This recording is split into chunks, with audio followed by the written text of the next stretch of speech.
Hello, everybody, and welcome to Charts with Dan. We're a little bit later than usual because there were a lot of numbers to pull in from the 4-day Labor Day weekend here in the U.S., stuff that was delayed from Friday through Sunday, stuff that was coming in for Monday. So thank you for being patient as we put the show out in the evening as opposed to in the morning when we usually do. There is so much to talk about. The return of Top Gun Maverick to the top of the box office charts, the first ever National Cinema Day, which was supposed to be a celebration and was for some people, and a lot more. Before we get to any of that, though, I want to thank my partner here on the show, as they have been for many months now, Carbon Health. I'm very happy to be a partner with Carbon Health because I believe in their mission, which is to provide healthcare to as many people as possible, as affordably as possible. And there's so many different services that Carbon Health has to offer. You can check out the app, which can tell you where the nearest Carbon Health location is. You can also do virtual appointments with that app. Carbon Health also provides urgent care at its facilities. So if you're in need of a doctor nearby, you can see if there's a Carbon Health location. They can do all sorts of things if you go in for urgent care tests, even x-rays. They keep walk-in appointments available as well for people that have crazy schedules that may just need to bring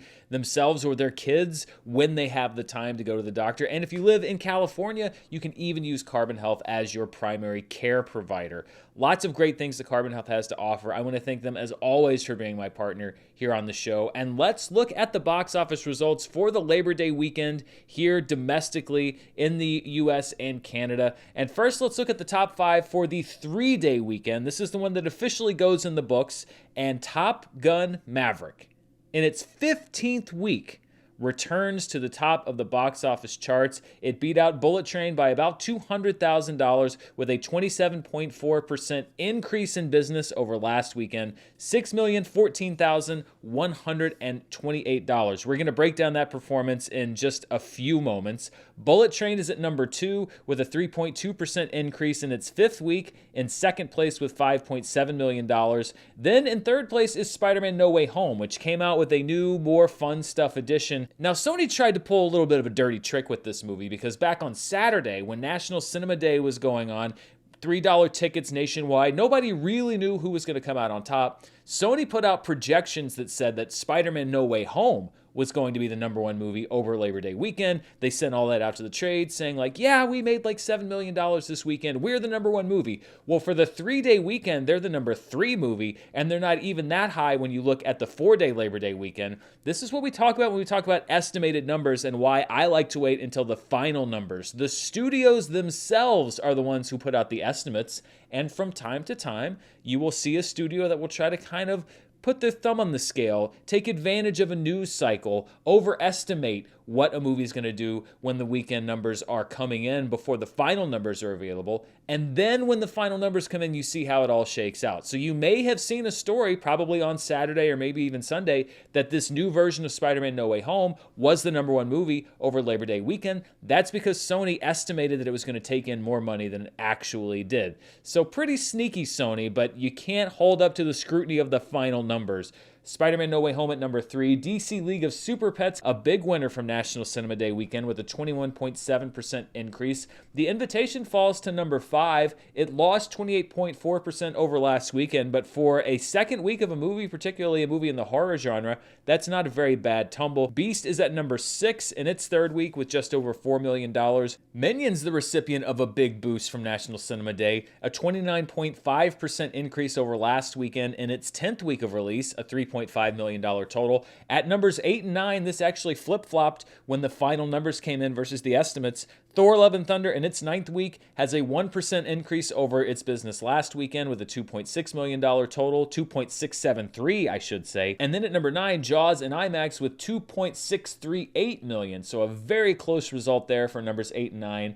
And coming in 10th place is Dragon Ball Super Superhero in its 3rd week of release, a 48.4% drop with a $2,405,000 total. That number, by the way, as I'm doing the show, is still an estimate, not a final number yet in for Dragon Ball Super. Looking at what dropped out of the top 10 over this Labor Day weekend is Where the Crawdads Sing after 7 weeks, and 3,000 Years of Longing, which spent 1 short week in the top 10, now outside of it. So not a big surge of enthusiasm for 3,000 Years of Longing in its second week of release. Looking at the 4-day Labor Day weekend, so this is Friday through Monday, again, Top Gun Maverick is number one with $7.9 million. Bullet Train, a close number two with $7.5 million. DC League of Super Pets rode that enthusiasm not just on National Cinema Day, but through the whole weekend. In its 6th week of release, it goes up to number 3 with $6.7 million, and that actually was even more than was estimated because that bumps Spider-Man No Way Home. Remember, the movie that Sony said had one Labor Day weekend actually comes in number 4 for the 4-day weekend with $6.5 million, and The Invitation at number 5 with $6.1 million. So a bunch of movies all clustered there together. There are lots of things to tackle about this last weekend. Let's start with Top Gun Maverick, which returned to number 1. And people say that I don't give myself enough credit sometimes, and I guess that may be true. So in that spirit, there were a few people that tweeted me and reminded me of some remarks that I made back in a show in June. Let's roll back the time and see those remarks. August and particularly September are usually kind of a doldrum for box office releases. Maybe not quite as much as they used to be, but still pretty much. I think it's very possible we could see something like what happened with the first Top Gun, where it's hanging around for a number of weeks. You get a particularly slow late summer, early fall, maybe post-Labor Day box office weekend, and there it goes back to number 1 again. History is a weird thing. Sometimes it repeats, you get echoes, it's like poetry, it rhymes. You never quite know what it's going to do, so I'm actually not giving up on the potential for Top Gun Maverick getting that number 1 spot again. It came really close this weekend, and if it hangs around, if they keep it off streaming, if it's still in those premium theaters, I could see a weekend down the road where it maybe snags that spot again.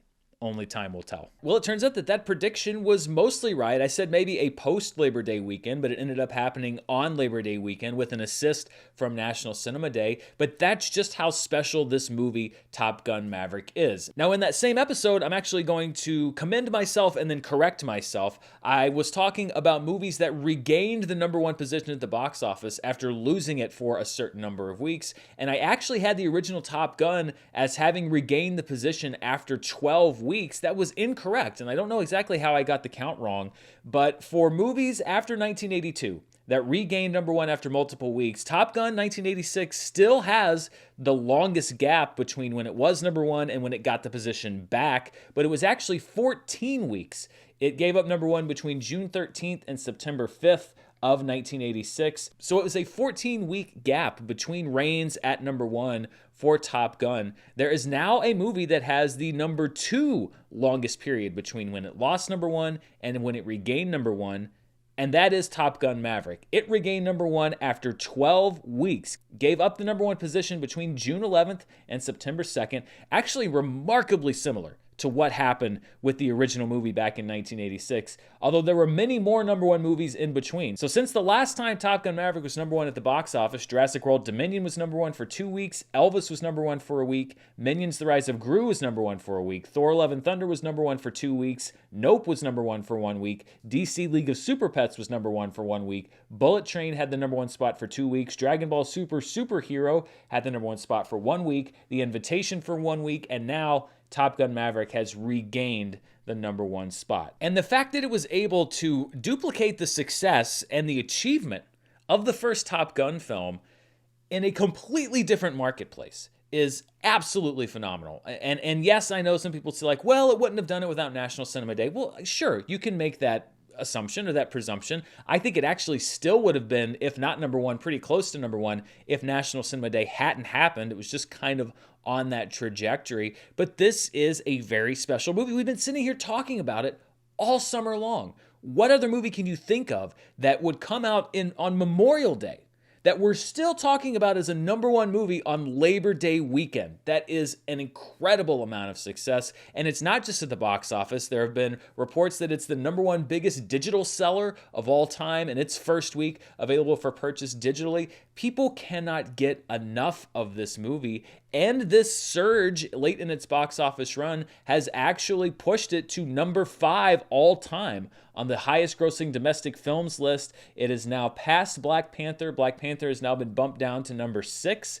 So now the 5 highest grossing films of all time at the domestic box office: Star Wars The Force Awakens, Avengers Endgame, Spider-Man No Way Home, Avatar, which will be getting its own re-release later this month, and then Top Gun Maverick now at number 5. And then we look at the domestic box office grossers adjusted for inflation. Top Gun Maverick now ranking number 31. It has passed Black Panther. It has passed Thunderball. And looking at the movies that it could pass here in the next week or so: Jurassic World, you may have heard of that movie. The Avengers, you may have heard of that movie. So it just keeps passing classic blockbusters, newer blockbusters. There's not really much else that you can say about the movie at this point. It's a phenomenon. It has been a phenomenon for quite some time. And this boost of enthusiasm from National Cinema Day, and to be honest, the lack of enthusiasm for new releases and the lack of new releases overall, have helped it get into this position to regain the number 1 spot. When we look at the Labor Day weekend, we weren't even close, though, to busting any sort of record or even coming into the top 5.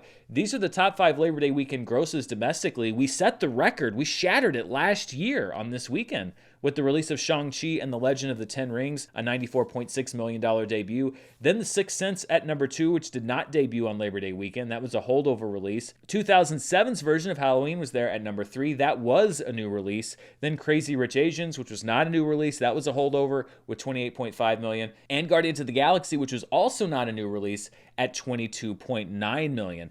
And it's great to talk about this enthusiasm with movies and with Top Gun Maverick, but the fact of the matter is that while a lot of people went to the movies this past weekend, because of the $3 tickets offered for National Cinema Day, the overall box office gross didn't really go up that much. When we look at the box office weekend total, it was a slight uptick from last weekend, but you can see we are still well below the average and well below even where we were this time last year. So this was a boost of people that went to the theaters, but not a boost in money. I think they knew that was going to happen, though. This was all about getting people to go out to their local theater, to see a movie for the first time, to see a new movie that they hadn't seen before. And when we look at the estimated attendance numbers, if the goal was to get people to go out in theaters, it was a wild success, because these are estimates I looked at. I took the grosses from last Saturday, meaning August 27th, and then this past Saturday, which was September 3rd. I divided the daily gross for a few movies by the average ticket price, so $3 for this past Saturday, because tickets were $3 in almost every theater domestically,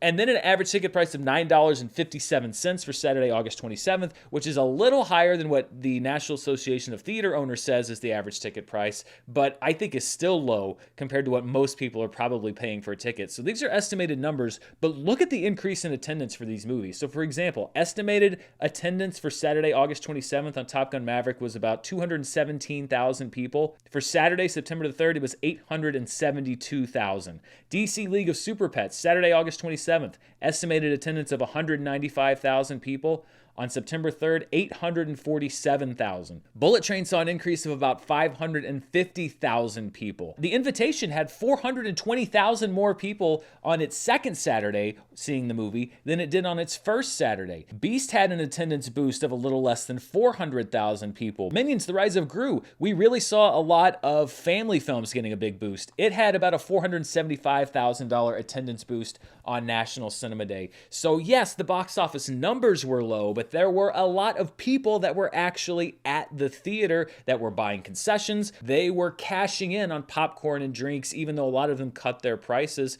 And that's what this was all about. However, I'm sad to report there was a dark side to National Cinema Day. It's one that I experienced, and then after sharing my experience on social media, I found out that it is one that many people also shared. I went to see my favorite movie of all time. That's why I'm wearing this shirt. It was re-released this past weekend, Jaws, in 3D on National Cinema Day. I went to one of my favorite theaters in my local market. I wanted to experience the day. I wanted to support that theater, and I was looking forward to seeing my favorite movie ever in a format that I had never seen it presented in before, which would be 3D.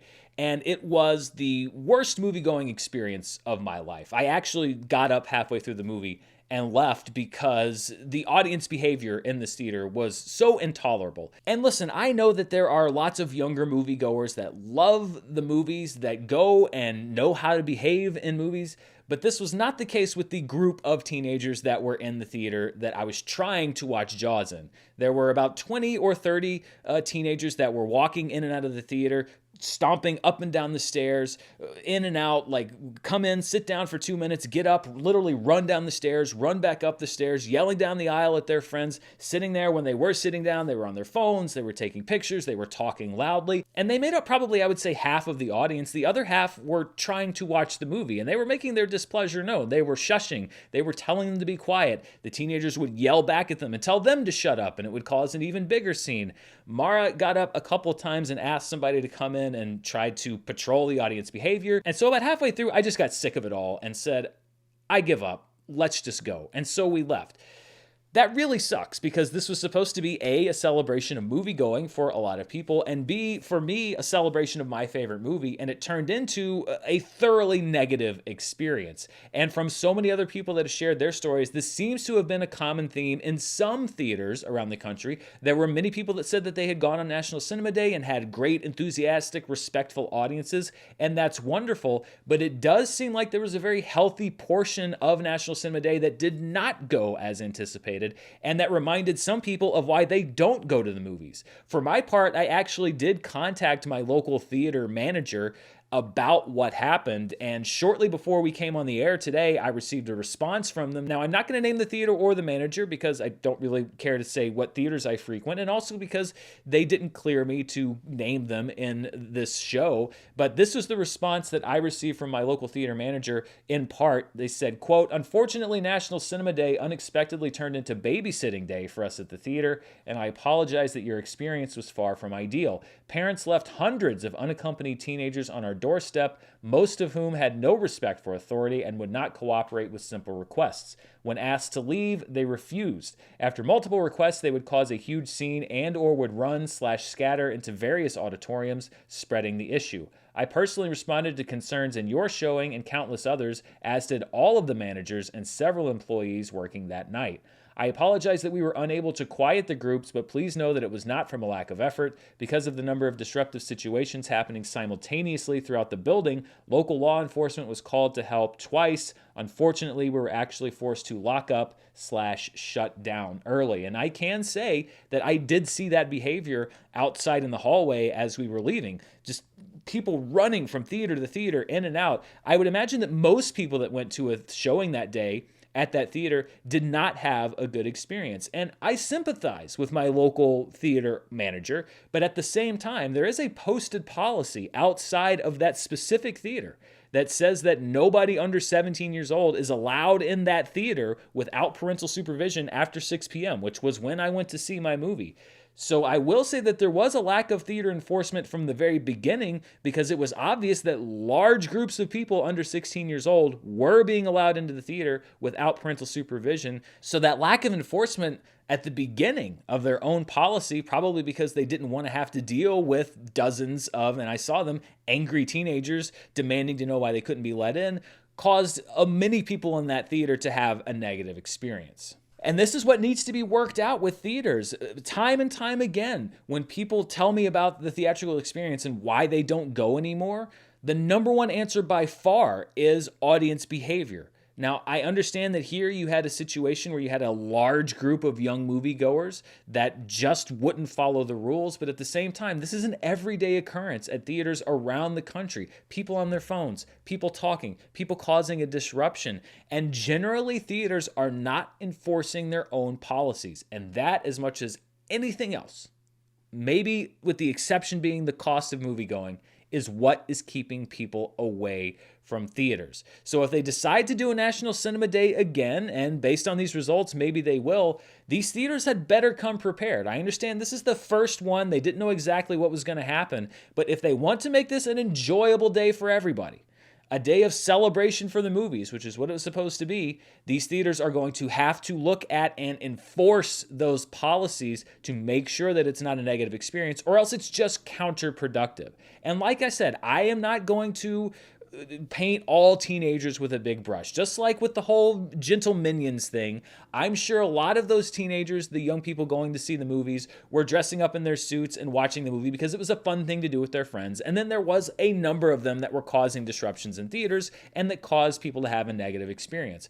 I'm sure that there were plenty of teenagers that went to the movies because they could afford to and because they wanted to enjoy the cinema, and that's wonderful. But you have to enforce behavior amongst all people, whatever age they are, who are not following the policy of that cinema, and it seems like that just wasn't done in a lot of theaters around the country. So while I am very happy that National Cinema Day was a success for a lot of movies and a lot of theaters and theater owners, there's a lot of work to be done to make sure it is a success for all people that decide to go to the movies.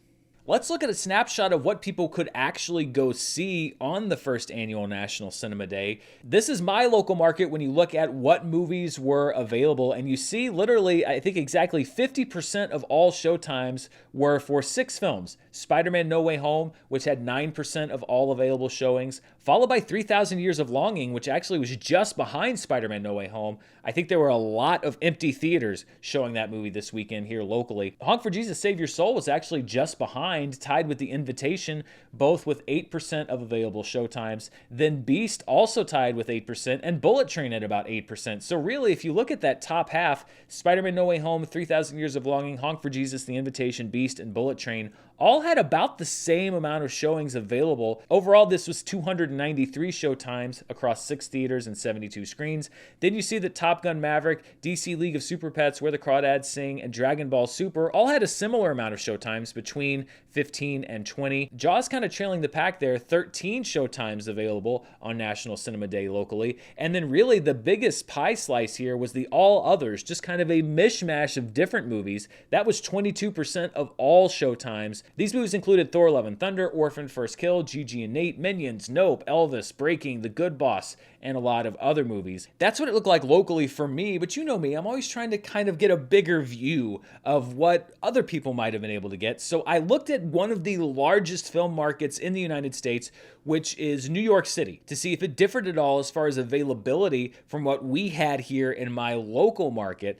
Now, this is probably not all New York City theaters. This was 46 theaters encompassing 1,860 showtimes on National Cinema Day, and you can see that a lot of the percentages add up. For example, Spider-Man No Way Home was the top available movie with 9% of available showtimes. That matches exactly what we had here in the local market. But you also see things like 3,000 Years of Longing, which was slightly more available in my local market. Honk for Jesus Save Your Soul was actually also slightly more available percentage-wise in my local market. The Invitation lined up about right. Dragon Ball Super was actually 8% of all screenings in New York City on National Cinema Day compared to 5% here in my local market. Top Gun Maverick was actually a little bit less available in the New York City area, 5% of local screenings there versus 7% here. And you see that there are movies like Breaking and even Bodies, Bodies, Bodies that were much more available in the New York City market than they were in my local market. Although that's not incredibly surprising given the large number of theaters and the different types of programming at these theaters. 378 showtimes, which is about 20% of the total showtimes available on National Cinema Day, were devoted to the kind of other slice movies like Orphan, First Kill, The Good Boss, Moon Man, Where the Crawdads Sing, Gigi and Nate, and others,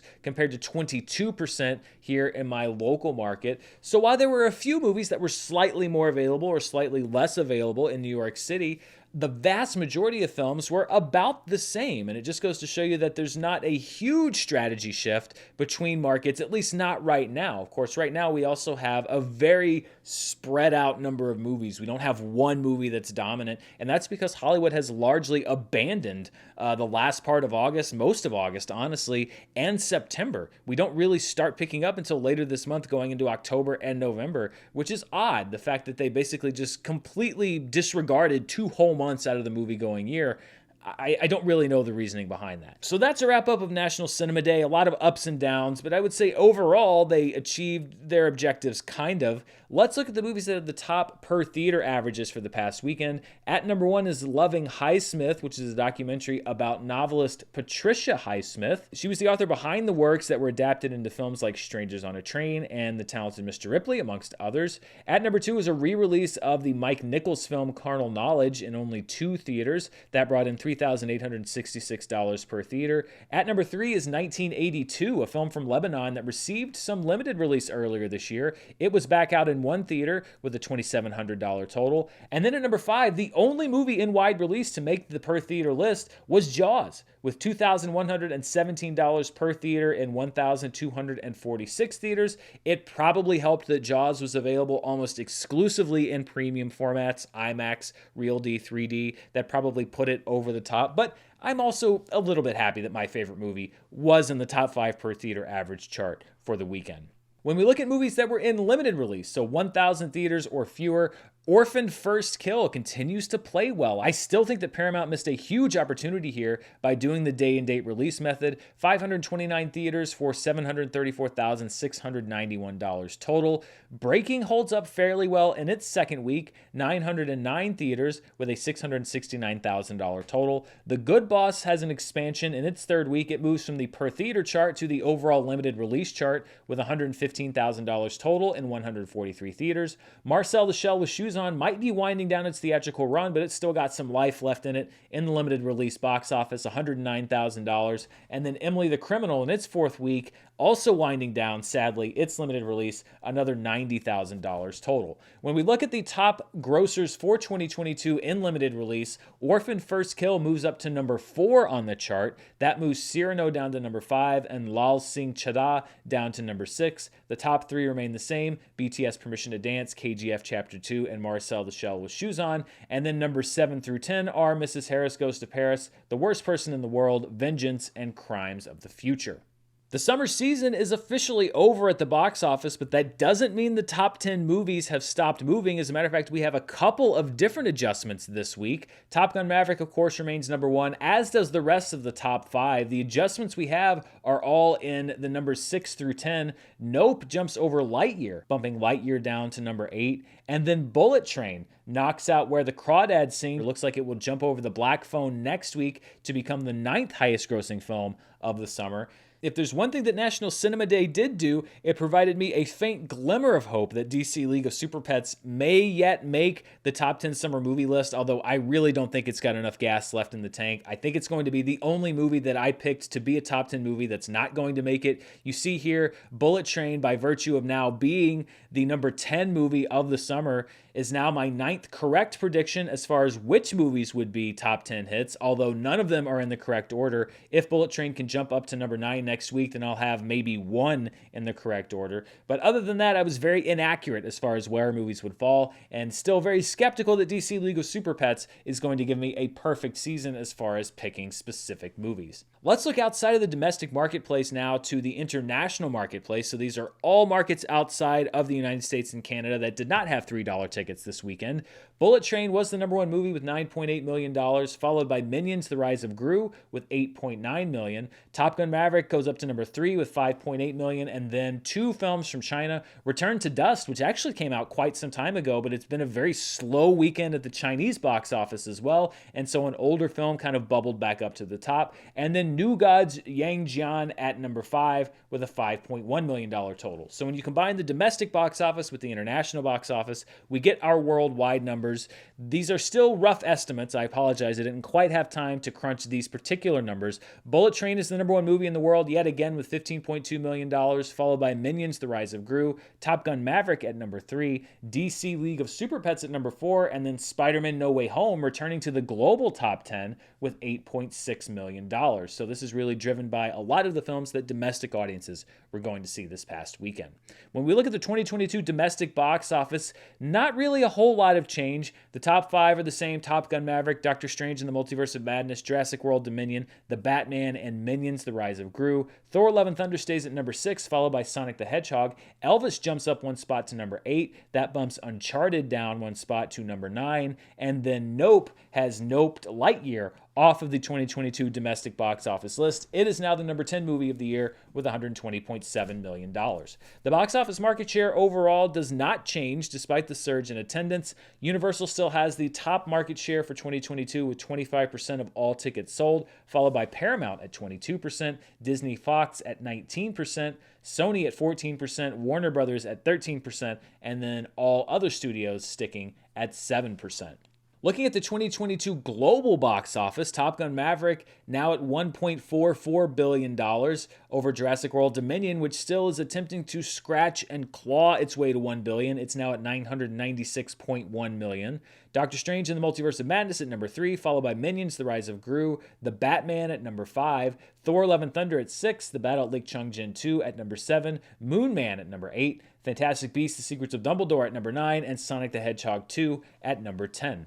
When we look at the worldwide top 10 over the previous 365 days, so if you were to take today's date, roll back one full year, these are the top 10 movies worldwide over that period of time. Spider-Man No Way Home at number 1 and adding a little bit to its global total by virtue of its re-release, followed by Top Gun Maverick at number 2, Jurassic World Dominion at number 3, Doctor Strange and the Multiverse of Madness at number 4, The First Battle at Lake Changjin at number 5, Minions: The Rise of Gru at number 6, No Time to Die at number 7, The Batman at number 8, Thor: Love and Thunder at number 9, and The Battle at Lake Changjin 2 at number 10. We are only 24 days away from both No Time to Die and The Battle at Lake Changjin rotating off of this chart by virtue of having been on it for 365 days straight. Before we look at what's been going on the streaming charts, I always like to do a flashback to a weekend in box office past, and I'm actually not going to go too far back because, yes, this has been a disappointing weekend, not as far as number of people, but still as far as numbers. We've had the two lowest grossing summer weekends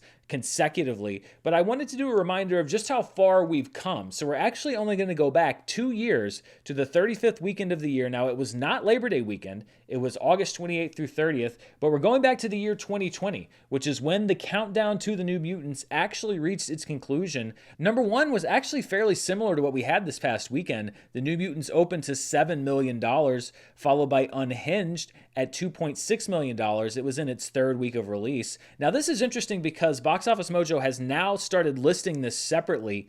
Tenet, when it originally opened, was open for a weekend in Canada and then some preview screenings the week before its official opening in the United States, and then its opening weekend in the US, and Warner Brothers decided to roll all those numbers into one box office opening. Box Office Mojo has now listed out the Canadian release, which is the domestic box office that happened the weekend before it was released in the US separately. So Tenet actually comes in at number 3 with $1.7 million coming in from Canadian theaters. Bill and Ted Face the Music opened to $1.1 million. That was a hybrid release. And The Personal History of David Copperfield opened to $475,000. So yes, the box office isn't where we want it to be, but we've come a long way from 2 years ago. I know that's not saying much, but, baby steps. Let's put it all in perspective. Turning away now from what people are watching in theaters to what people are watching at home on various streaming services and VOD platforms, and we'll start first of all with the iTunes chart. As I mentioned, reports are that Top Gun Maverick is the highest selling digital movie of all time in its first week, so it's no surprise that it remains number 1 on the iTunes charts. Minions: The Rise of Gru, available for purchase, is at number 2. Nope, which is currently only available for premium video on demand, the higher priced rental, is at number 3. DC League of Super Pets, available for both purchase and PVOD, is at number 4. The Top Gun 2 movie collection remains at number 5, followed by Jurassic World Dominion, available for purchase at number 6. Elvis, available for purchase at number 7, also now streaming on HBO Max. The Northman returns to the chart at number 8. Everything Everywhere All at Once remains at number 9. And then Where the Crawdads Sing is also available now for purchase digitally. It comes onto the chart at number 10. Let's look now at the Netflix chart. So these are the most watched Netflix programs for the week of August 22nd through the 28th. And I calculate this with my own global Murrell metric. I call it the PFV number. Basically, I take the number of hours watched, divide it by the length of the program, and that gives me the number of potential finished views, meaning the number of people that potentially could have watched the entire thing. That's what that PFV IMDb number is. At number 1 is the Mark Wahlberg, Kevin Hart film Me Time with a PFV of 34.2, followed by the Netflix movie Look Both Ways with a PFV of 15.6. The Next 365 Days is in third place with a PFV of 14.4. The Netflix series Echoes debuts with a PFV of 12.8, followed by Day Shift, which drops from number 1 to number 5 with a PFV of 10.9. The Netflix movie Loving Adults is at number 6 with a PFV of 9.9, followed by The Sandman, which stays at number 7 with a PFV of 6.7. The Netflix movie That's More is at number 8 with a PFV of 6.5, followed by the only non-Netflix film or program on this top 10 list, Tom Cruise's The Mummy, for some reason. A PFV of 6.3, so 6.3 million disappointed Netflix viewers that watched 2017's The Mummy. And at number 10, the buzzworthy Purple Hearts, the Netflix original movie that not a lot of people saw coming, with a PFV of 6.1. Looking at the most watched 2022 Netflix programs, no change really in any of the rankings. You see that Stranger Things 4 continues to creep up on The Adam Project. The Adam Project with a PFE of 147.2. Stranger Things 4 now with a PFE of 140.1. So we'll see if it's able to take the most watched, or at least most potentially finished program of 2022 away from The Adam Project. The Gray Man remains at number 3, but Purple Hearts is also creeping up on it. PFV for The Gray Man's at 120.8. The PFV for Purple Hearts is at 114.8. Hustle remains at number 5, followed by The Sea Beast, Bridgerton Season 2, The Man from Toronto, The Tender Swindler, and Senior Year. Looking at the most watched Netflix programs since they started providing this data back in June of 2021, also no change in any of the different rankings. Squid Game Season 1 remains number 1, followed by Red Notice, Don't Look Up, and The Adam Project. Stranger Things 4 remains at number 5, followed by The Gray Man, The Unforgivable, Purple Hearts at number 8, Hustle at number 9, and Money Heist Part 5 at number 10. Let's look at the Nielsen ratings now. This is a newer chart, and it's not a perfect chart. This is a minimum of 2+ minutes viewed. This is in the US only, and this does not include all streaming services, although they're becoming more and more inclusive of several more as streaming becomes more and more prevalent.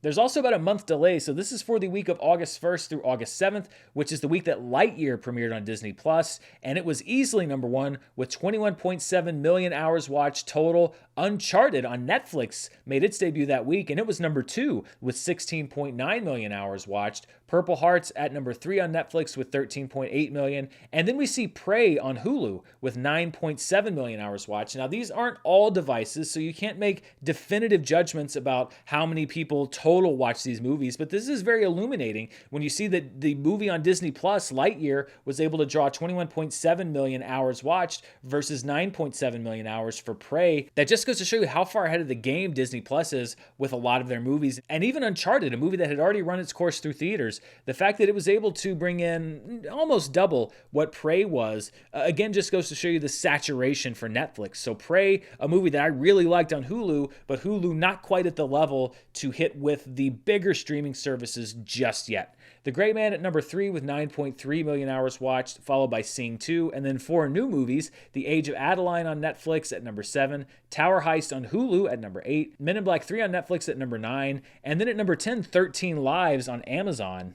13 Lives is the latest movie from Ron Howard. It actually reportedly got the best test audience screening scores in the history of MGM. MGM was then acquired by Amazon, which decided to release the movie straight to Amazon Prime after a limited theatrical run. And you see here the result of that is a 10th place finish with 5.3 million hours watched behind Men in Black 3 on Netflix. When you look at 13 Lives, it's got an 87% certified fresh score on Rotten Tomatoes right now. The audience score is at 95%, and yet I would promise you probably most people have never heard of this movie. And I don't really think that's what Ron Howard is going for, that he would make a movie that would just kind of get abandoned on a streaming service for no one to ever see or hear of it again. Maybe it'll make some award season noise. I don't really know, but I don't know. I think you can only screw directors over so much before they stop working with certain studios, and I don't think this is the ideal result for this movie. And honestly, how much value did it bring to Amazon Prime? How many people signed up for Amazon Prime Video for this movie or didn't cancel their subscription? Most people don't even have Amazon Prime for Amazon Prime Video. It's like an add-on for people. So of all the different strategies for the different streaming services, Amazon Prime is the one that I get the least because I don't know why Amazon needs it unless it's just another revenue stream. But my God, don't they have enough revenue streams already? I guess they need more revenue. They just, they're making Lord of the Rings for $1 billion. So, whatever. Anyway, I don't get it, but that's just me. One other thing to note, I think this is the first week since we started looking at the top streaming movies that Encanto was not on this chart. My guess is it's going to be back on the chart very soon. There were just so many new titles to fit in here, but still just something to note because it's a movie that we've said over and over again is a fixture on the chart, not on the chart this week. Finally, let's look at the most watched streaming shows in the US according to Nielsen. Stranger Things returns to number 1. Remember, this is all seasons, not just the 4th season. Virgin River is at number 2. The Sandman enters the chart at number 3, followed by Coco Melon and Keep Breathing at numbers 4 and 5. NCIS is at number 6, followed by Grey's Anatomy at number 7. Uncoupled is at number 8. Trainwreck Woodstock 99 is at number 9. And then at number 10, the only program not on Netflix that's on this list, Friends on HBO Max. They paid a lot of money for the exclusive rights to Friends. 7.3 million hours watched, good enough for number 10 on this chart. So that wraps it up for charts this week. A number of different kinds of releases coming out. First of all, tomorrow night there's a one-night theatrical event for After Ever Happy, which is a true distortion of the English language in the interest of keeping the titling mechanism of a series consistent.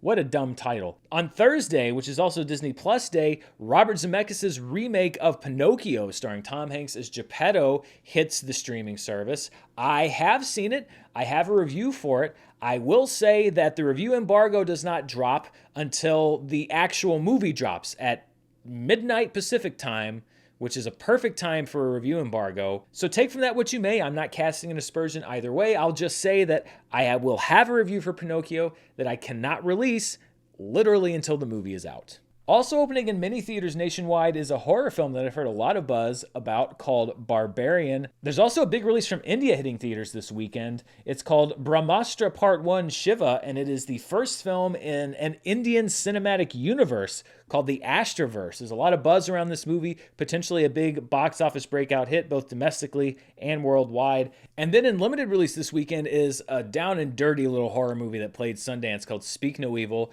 which comes from Denmark and the Netherlands. If you like that uncomfortable kind of horror, the kind that just kind of makes your skin crawl, this is the movie for you. It is a tough watch, but I actually really enjoyed it. It has very much to do with social dynamics. It's got some twists and turns along the way, so seek that out if you like that kind of horror movie.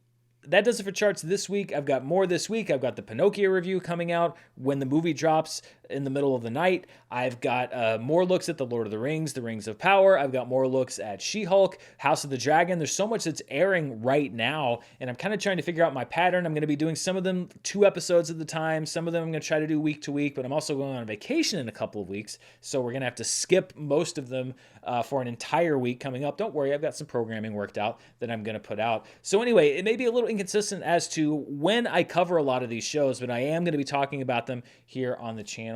Thanks to Carbon Health, as always, for being my partner here on the show. But most of all, thank you for watching. I'll be back later this week and then next week with even more box office stuff. And then in 2 weeks, I'll be doing a summer wrap-up where I look at things like market share and maybe my final summer positions will be more locked in by then. So look forward to that. Thank you so much. Until next time, stay safe, and I'll see you next time. Bye.